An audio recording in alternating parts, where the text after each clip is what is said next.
पाकिस्तान के मुसलमानों के खिलाफ झूठ पर मबनी शोर बुलंद होगा जो देखते ही देखते शदीद तरीन कशीदगी की सूरत इख्तियार कर लेगा और एक बड़ी जंग का पेशखैमा बन जाएगा, जिसमें पाकिस्तान का हुक्मरान जो हजरत अली का शेर होगा उसे फतह हासिल होगी। ये नेमतुल्लाह शाह वली के उन फारसी अशार का तर्जुमा है जो उन्होंने आज से 800 साल पहले कहे थे। 1965 की पाक भारत जंग में पाकिस्तान की फतह और उसके बाद के हालात के अलावा हजरत नेमतुल्लाह शाह वली ने हैरत अंगेज तौर पर पाक भारत मौजूदा कशीदगी के हवाले से भी अशार कहे हैं।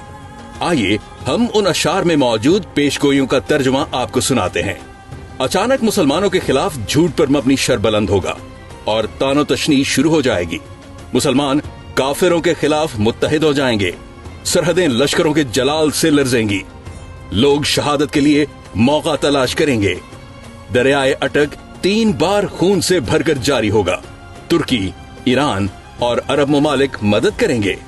पाकिस्तान के मुसलमानों पर अल्लाह का फजल होगा और अल्लाह उनके हाथ में फतह देगा।